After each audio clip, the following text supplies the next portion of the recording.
Hey guys, welcome back to more Entitled People stories. In this video, my lazy 38-year-old brother cried to our mom when I bought the Lamborghini and demands that I give him mine for free. Here is what happened. Let's dive right into the video. The title story starts like this. I know that usually Karen is reserved for entitled women, but my brother was fitting the role so much that honestly, he basically is a Karen. I'm so done with him at this point, I cannot think of a creative name alternative to use. So my brother has always been the kind of person to whine and moan that things are not fair. Of course, this only applies to when I get something he does not have. If he gets something and I don't have it, that means it's perfectly fine and the idea of fairness gone out the window. I understand that when dealing with two children, things being fair is a concept that kind of makes a lot of sense. You don't want one kid thinking they are loved more by the parents or getting special treatments. If you don't believe me, try giving two kids around the same age two different pieces of cake, but make one of them twice the size of the other.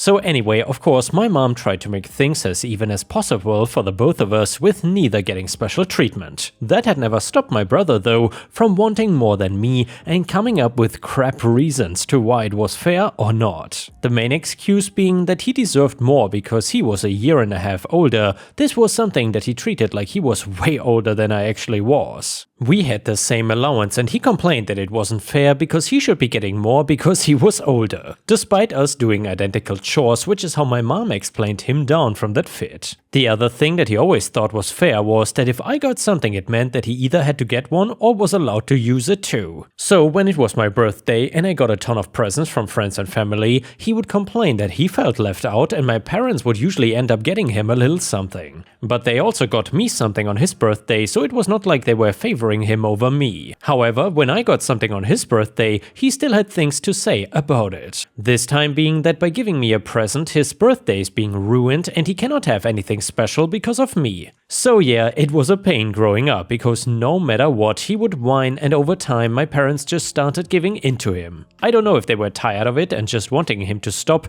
or if they had some other reason. But I learned that even if I told him that he couldn't do something or use one of my things, my mom would tell me that I had to be nice and share because it was my brother. It wasn't that I was greedy with my things, it was just that I hated the double standard. All of his things were off limits to me. Also, I hated that when he would use my things, they would come back in horrible condition or not be returned at all. The number of CDs that he borrowed and broke were too many to count. The first big issue actually happened when I was like 14 years old, which might date this a little bit back. I had spent over a year saving all of my allowance, birthday money and Christmas money from family because I wanted to buy something big. The PlayStation 2, which yes at the time was the new big thing and not cheap. And by the way, Ripe Stars, if you bought a PlayStation 2 back then, do you remember how much you paid? I think back then in euros or converted to euros, I think it was around 500 or 600 euros, which was just insanely expensive at the time. Anyway, I mean a lot cheaper than the current gen consoles go for, but for teenagers it was a lot. I bought it and right away I started to hear my brother complain that it wasn't fair that I got one and could not keep it to myself. So despite paying for all it myself, I was forced to let my brother use it too. And of course, within a week he broke my controller. As an adult, he got worse instead of better and even now tries to complain when things are not fair. I went on a vacation with my friends one year and my mom called me and asked me to remove all the pictures I was putting on social media.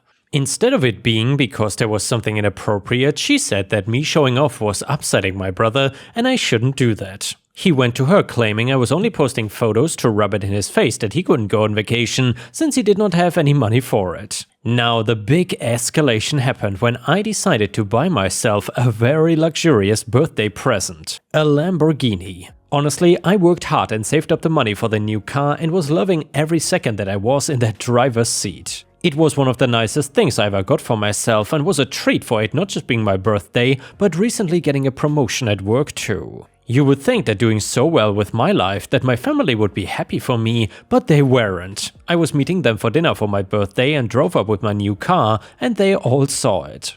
At first my parents seemed happy, but my brother just looked pissed off at me for no reason. It was a day to celebrate me, but he wouldn't pay me any attention and it was clear that the table was very tense. When I mentioned the promotion, he actually scoffed at me and told me that I should not brag to bring others down. Nothing was said at the table, but I know that he had a talk with my parents after I drove off and went home.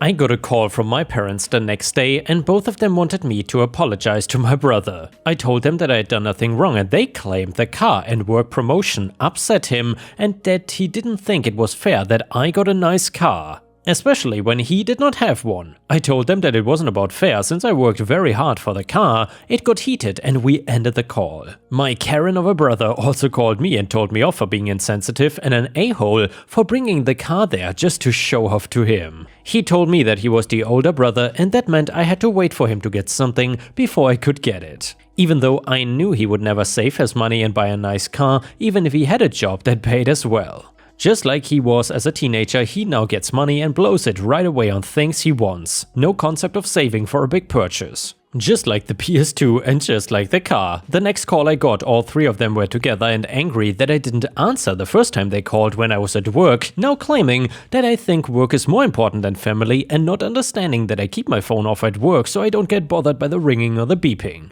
Dad, you need to make things right with your brother. Family is more important than your pride. Me, I did nothing wrong. All I did was get myself a present for my birthday. Mom, you showed off and made him feel bad. Brother, yeah, I have like emotional damage because of what you did, acting like you are better than when I'm supposed to be the older sibling. Me, you really want me to apologize for being successful and thinking that my own family would be happy for me? Brother, I want your car. I'm older and it's only fair that I get it. Me, you cannot even drive the car. Mom, not to drive it, but to give it to him as a gift. His half-birthday is coming up soon, so it could be a present for that. Me, no way, this was a present I got for myself and I'm not just handing it over an expensive car to him. You want to talk about fair? Then explain how that is fair to me. Brother, you don't deserve it after bragging. Dad, you can just save up and get another one or just get a cheaper car. You don't need something so fancy. Me, you all want to know something? I was not bragging back then, but you can be sure that I'm bragging about it now. I have a better job than you probably ever will, and the brains to be able to save up the money to get myself something nice. At this point, I would not even let you sit in my car. I deserve what I have in life, and if you don't think that's fair,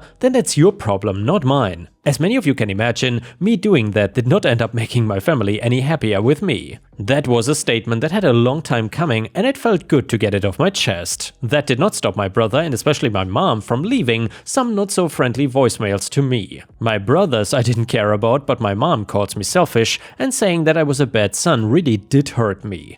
I could not take back my words and I didn't want to because it would mean giving in to my brother. I eventually did start talking to them again, only for them to complain that my brother did not have a car and might not be able to keep his job if he cannot get to work. So then I decided to do something to teach him a lesson. I told him that I was going to give him my car and I would leave it outside of our parents' house because that was a kind of middle point between where we both lived and neutral territory. I did leave a car, but it was not my Lamborghini. Instead, it was my old beat-up car that I'd been driving before I got it. On the windshield, I left him a note explaining that if he wanted things to really be fair, he could do what I did, to drive the not-so-great car and save up money to get something better. Yeah, of course, I got more angry calls saying that I was being mean, and honestly, maybe doing that was a little mean, but I think it was worth it. If my family doesn't want to speak to me and sees me as this big jerk because I won't give my brother my new car, then maybe I should not be talking with them. I deserve people like my friends who were actually happy to hear I got a promotion and a new car. Supportive people instead of my family who seem to just revolve around my brother and his Karen behaviors.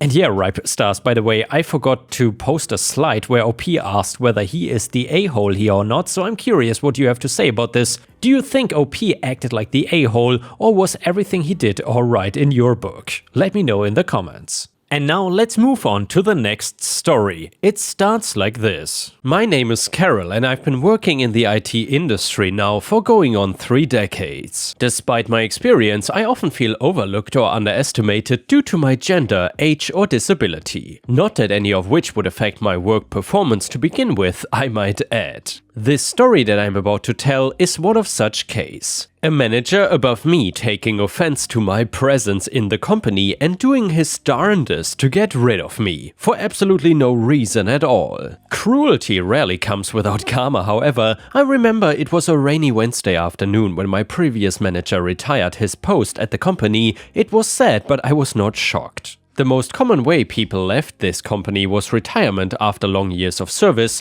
We were like a family and it was a nice place to work. There was also someone in the company poised and trained to take his place, only for him to quit a week earlier due to a close family tragedy. This left the upper management to scramble for advertising space in the face of external recruitment, unwilling to leave the position vacant for too long. After a month of gathering details and applications, management ended up cramming all of the job interviews into a single afternoon. By the time I had arrived at the office the next morning, there was an email welcoming Tim, the new manager, to the company. The email said little about him other than he had 10 years of managerial experience in a completely different industry. Despite this, the upper management team was very excited to have them on board and urged everyone else to make them feel at home. I was initially skeptical on his qualifications, but I reserved my judgments until I personally met the man. At 10 a.m., Tim sauntered through the elevator onto the office floor. He wore an expensive navy suit, dark sunglasses, and casually carried a leather satchel under one arm. Without pause, he moved past our desks and walked straight into the empty manager's office, throwing his bag down. The rest of us craned our heads over our computer screens for a better look at his arrival. He stepped out again a few minutes later as we quickly fell back into our seats and broke the curious silence. One by one, he made his introduction, slowly approaching and seizing up each person in the room. When he finally got to me, Tim had a wide grin and a very set routine of statements he went through, which often ended in a handshake that people got up for. In my case, he extended his hand and I politely explained that because of my disability, I had trouble standing up. I extended my hand to handshake him from my seat, but he withdrew his hand and made his way to the next person. I sat there confused, arms still outstretched as I watched him carry on as normal. It was 2 weeks until I heard from Tim again after the weird incident in his initial introduction. It's not that Tim was busy or absent, he was in the same office most days. I often saw him talking with other colleagues in the break room or at their desks. He seemed to get on better with other male staff than he did with the women, climbing up or moving away when they joined the conversation. I had a sneaking suspicion that he was something of a sexist because of this, and his treatment after I revealed my disability did prompt questions on ableist discrimination as well. While I wondered if he would ever talk to me again, I did catch his gaze once in my direction. But the day that I had it was because I was apparently late to a peer review meeting that I had not previously been told about. Tim, for one of his faults was still getting used to our appointment schedule, so the meeting he scheduled with me was not on the calendar. He refused to accept this when I raised it and blamed my poor time management skills for not being prepared. I bit my tongue at what was gonna be a long meeting. Sure enough, what Tim followed on with was just as rude and ridiculous. After producing a stack of documents from his bag, he shuffled through them and began to talk. I've been monitoring your performance over the last few months, and I noticed you started slowing down on deadlines around June. Why is that? All the while, his gaze was still fixed on the paper. Even after raising his head, he refused to hold eye contact with me, as if looking at me was painful in some way. Ignoring this best I could, I explained that my work was affected when I became partially disabled. His face twisted in a cringe at the mention, and I could not hold myself back any longer.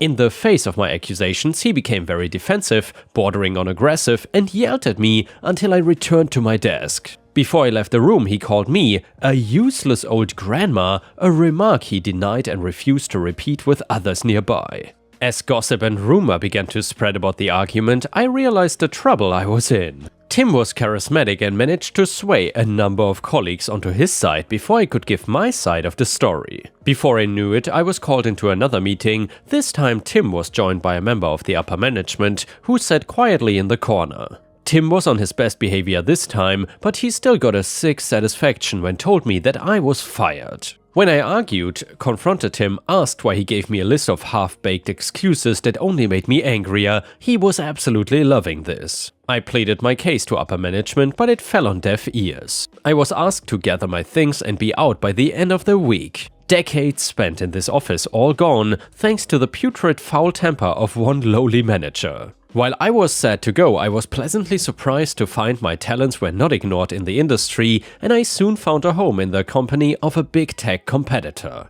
After a month, I was starting to feel better about it all and put my past behind me. My new company then fell into the same position of looking to fill the empty position of office manager. It brought up bitter memories, but I reassured myself things would not be so bad this time. To my surprise, who should appear for an interview a week later but Tim? I ducked for cover when he walked in, and I stayed hidden until he had left. I got a few weird looks, but I smoothed things over later when I explained the abuse he had put me through, and everyone seemed genuinely sympathetic. They actually believed me. After a brief and private conversation with the new manager and the HR, Human Resources, duty officer, they agreed to advise against choosing Tim for the position. One thing they did not mention was that Tim had a second job interview. When he showed up the next day, he was pissed that the company had rejected him for the position, so much so that we could hear him cursing and yelling through the walls. Tim stormed out of the building, and I made sure to give him a parting wave as he left. Word of his attitude, outbursts, sexism and disability discrimination quickly spread throughout the industry, with a little helping hand from me, of course. He was never gonna be in a position of power again in this or any company ever again. And now, ripe stars, we have an update to the story. So after Tim blew his chance at the managerial position at my new company, I thought that was the end. But little did I know, the real karma was just beginning for good old Tim. Not too long ago, I got a phone call from an old coworker named Jessica. She had heard about what Tim did to me and had a story of her own to share. Jessica told me that a while back, when she first started at the company, Tim sexually assaulted her at the office Christmas party. At the time, she was too afraid to report it, but now she was ready to speak up. I decided to share more of my story with Jessica as well. I told her about how Tim refused to shake my hand when we first met because of my disability, and how he accused me of being slow and useless after I explained my work was affected by becoming partially disabled. At one point, Tim even called me a disgusting cripple, but I did not want to mention that initially since it hurt me a lot back then. Jessica was appalled by Tim's clear ableist discrimination against me. Jessica and I decided to meet for coffee to discuss our options. I suggested gathering more evidence and testimony from others who had negative experiences with Tim. Sure enough, we found 3 more women willing to share their stories of discrimination and harassment. We also found a former employee with a disability who experienced similar ableist treatment from Tim. With our team of brave colleagues, we contacted a lawyer about pursuing legal action. It turned out Tim had left a long trail of complaints during his time in management. Our lawyer was confident that we had strong cases for unlawful termination and discrimination lawsuits on my behalf and the other disabled employee, as well as sexual harassment claims from the other women. We filed the papers and the judge ordered Tim to court. On the day of the hearing, Tim's arrogant smirk was finally wiped off his face. The judge ordered Tim to pay a $150,000 fine for his crimes. He was also banned from holding any management positions going forward. As for me, the company settled my lawsuit with a hefty payout and written apology. I finally had the happy ending Tim tried to prevent. But his days of abusing power over and discriminating against others are over. And the next one is a pro-revenge story. This was around Thanksgiving 2017, so my family gets together at a rural-ish cabin. I had agreed to give my younger sister a ride to the airport on Sunday since she was on a short break from college. And she also had important classes and tests to get back to after Thanksgiving. I'd also agreed to lock up the cabin for my parents since they had to leave on Saturday to get back to pressing work matters. During the post-dinner BS on Thanksgiving, my sister decided to give me crap about the bad couple months I had had. A long-term girlfriend of mine and I had broken up and the company I worked for folded. This went beyond normal sibling crap flinging, including her saying something to the effect of, "Who would date or hire a worthless failure loser like you anyway? Your girlfriend probably was effing your boss and dumped you both when she learned you were both failures." She was called out on her crude remarks by several family members, but refused to apologize. I seemingly let it slide. I had plenty of emergency funds, had a few job prospects lined up, was hired shortly after, and got a nice salary bump actually. I was also okay with being single. Her vehemence was out of left field though, and uncalled for. Sunday morning, I waited for her in the kitchen with a bottle of Jack Daniels. "Hey Heather," I said when she entered the kitchen. "Do you want to apologize for your crappy comments the other night?" She laughed. About you being a dickless failure? Nope. Now let's get going, I have a flight to catch. Fair enough, I responded and poured myself a double and then knocked it back. What the F are you doing? She screamed. I have a plane to catch. Sure you do? I responded cheerfully. I paused and repeated the pour and slam. Well, F, it looks like I've had too much to drink to drive. I guess we will have to wait until you're civil, won't we? She pulled out her phone and screwed with it for a few seconds before I said, there are not any cab companies or Ubers around here, I'm your only ride, so you can apologize for being a Karen or you can miss your flight. F you. I grinned and took another shot. In short, I got absolutely crap-faced, she missed her flight, missed some tests, and her GPA plummeted. It was hilarious. And yeah, Ripe Stars, obviously here I would say the phrase, play stupid games, win stupid prizes, fits very well. And the next one is titled, Difficult Family.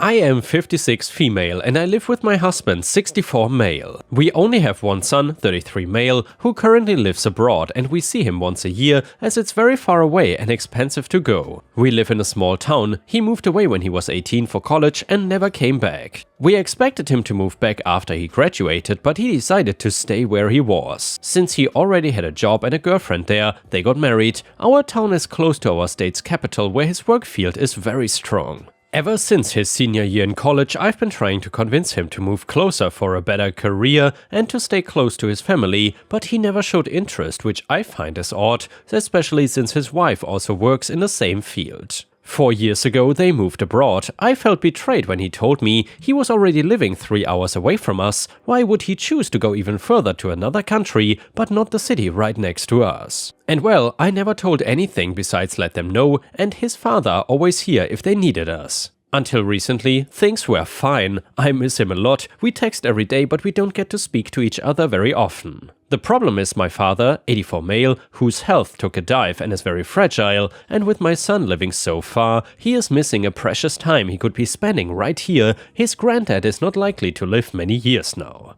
I told the news to my son and he was sad about it and he came to see us and left a week ago. I was honest with him. I said his grandfather will not stay with us for so long, and since he lives so far away, he will lose the opportunity to stay close and enjoy the time he has left. He was not happy about me touching this matter. He said I was trying to guilt him into moving back. I asked him why he was doing this to me, why doesn't he miss me and his dad? We are getting old and he is only seeing us once or twice a year. It's cruel to us. He said he missed us, but he's happy where he is and does not plan on moving back, and him and his wife are already making plans on buying a house where they live. I could not take it and I burst out crying. I told him I felt abandoned, that he didn't seem to care for us and he should enjoy his family while he can, because he'll not be here forever. I asked what makes him think that he cannot be happy living here, and he didn't respond. The few days after this were very awkward, and after he left, he seemed to be even more distant, avoiding me and being very short on his texts. Yesterday,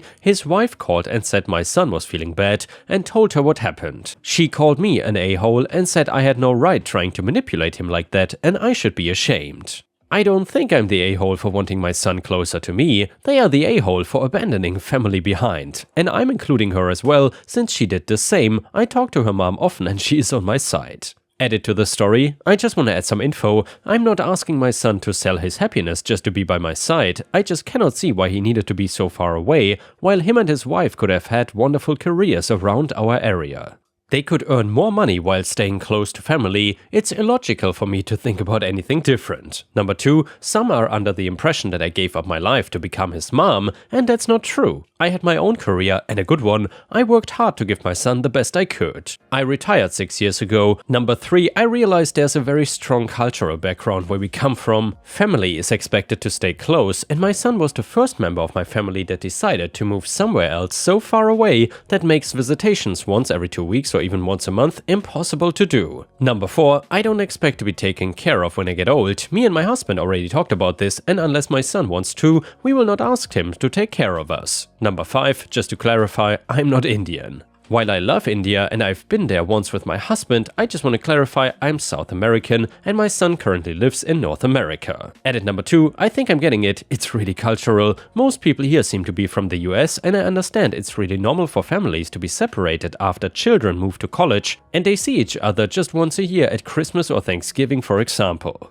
I was raised to believe family should stick together. I raised my son to have the same values and I expected him to keep this tradition, but he has broken it. It's not his fault, but I'll never understand the decision. Another edit. This will probably be the last time I'm editing the post. I realized that I will never understand my son's motivations to move away, and I will also never understand why he broke free from our culture or family closeness. No, I'm completely unable to see the world how he does, and I just have to accept it. I'm still feeling abandoned, neglected, and I'm resenting his decisions. I think he is ungrateful, and I will probably rethink our will. That said, I have to accept that he adopted a new culture, and that is just who he is now. He changed, and I'm not able to change him back. And by the way, Ripe Stars, in my opinion, she said that she has to accept it how he sees the world or what he has done, but I think then thinking about changing the will is not exactly accepting it. That almost sounds vengeful to me, but maybe I'm wrong.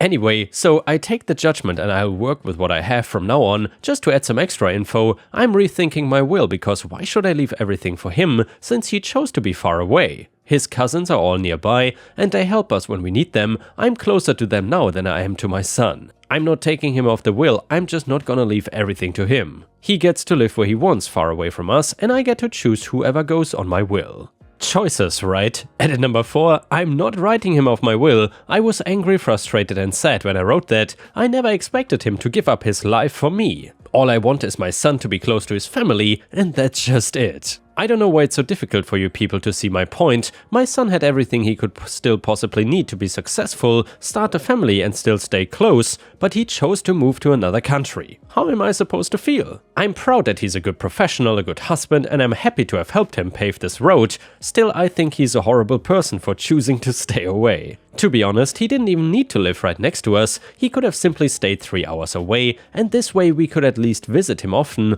or plan activities together. All you people say it's his decisions, his life, his choices. I get it, but how is it so easy for you all to dismiss where I'm coming from? Why did he need to go to another country? Yes, I'm assuming he did that just to stay away from us, which makes him a horrible son. As clingy as I may be, I come from a place of love. I've always let him know that I love him, and I've always thought about the best for him, but at the same time, am I really this wrong to expect some closeness? He never starts conversations, I'm the one who sends the text if I don't tell him the news about his relatives, he just doesn't ask. How am I supposed to not feel abandoned? Seriously? I don't know what else to say. And yeah, Ripe Stars, after this outburst, I'm very curious about what you have to say about this story. Do you think OP is in the wrong here or not? I gotta say, to me it was very clear that OP is definitely in some way manipulating her son, but it's also clear that she's just sad and lonely, so I can understand why she's upset, but honestly, the son has his own life, and even though she says that she's not asking him to give up his life that he currently has, well, I mean, if you live in another country and then your mom says that she wants you to live next to them again, that is kind of giving up your current life and going back to where you came from. For some people that's okay, but for others not.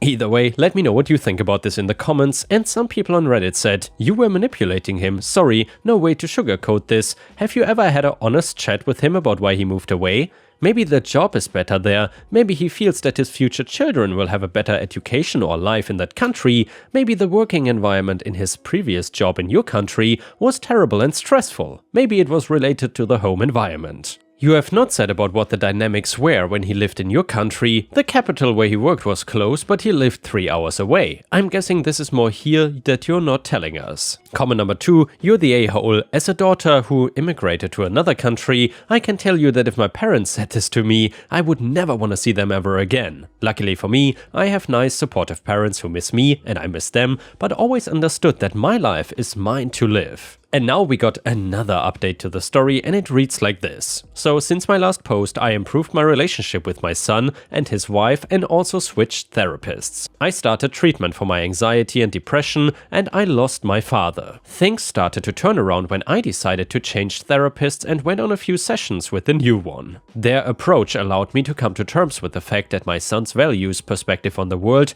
and life objectives will never align with mine, and that is okay. It was a tough realization, but an important one. During therapy, I also discovered that my anxiety was way more off than I thought, and I never treated it. I started taking medication, and after a few months I was feeling a lot better about my son living away from me. Moreover, my therapist helped me understand a crucial aspect of my life. I'd been living under the weight of guilt, giving up on so many plans for the sake of my own parents, maybe a silly example. But when my husband and I got married, I wanted to get a cat. But my father always hated cats. I thought to myself, my father despises cats. It would not be fair to him to have a cat in our home. What if they come visit? I would not be a good daughter. When I recounted this story to my therapist, they were shocked on how normal I thought that was. This was just one of many instances where guilt dictated my decisions. Both of my parents were masters at instilling guilt, and I'd internalized it over the years. Main point of the original post: I wanted my son to continue living close to me. He didn't. In my misguided attempts to enforce my desires, I resorted to guilt-tripping him repeatedly. It's how I've been taught, it's what I knew. I now see how wrong and unhealthy that behavior is. While I may never fully understand or relate to the idea of living far away from family, it still hurts. I've come to accept that this is my issue to grapple with, not my son's burden. I am determined to confront this challenge alone and refuse to allow it to dictate my happiness. After my father passed, it happened suddenly, and my son wanted to come to his funeral, but it would be so exhausting for him, not to mention expensive. So I told him that there was no need to come, he could stay and we would get together and remember Grandpa another time. I was surprised with myself. In other times I would have guilted him into coming as fast as he could. In conclusion, I want to thank those who were respectful for the wake-up call and the discussions that unfolded from my initial post. It has been an enlightening journey of self-discovery and growth. I'm committed to continuing my progress and learning how to prioritize my own well-being while respecting the autonomy and choices of those around me. By the way, thank you everyone for this awesome reception of my post. I was not expecting this much love. I want to take some time and reply to each comment, but I'll address one point that everyone seems to be commenting. Yes, my husband and I will adopt a cat. We need to secure our house first. We plan on keeping it indoors for its safety, so we will catify the environment the best we can. I've been watching a lot of Jackson Galaxy videos. And yeah, Ripe Stars, I am happy for OP and her family that this all took a turn for the better. Sometimes it's nice to see a happy ending. And with this, we have reached the end of the video. However, if you cannot get enough of my content, please check out my endless playlist, where you can find thousands of hours of content. In addition, please don't forget to subscribe to my channel to not miss any of my daily uploads. Thank you so much in advance, and I hope to see you again tomorrow.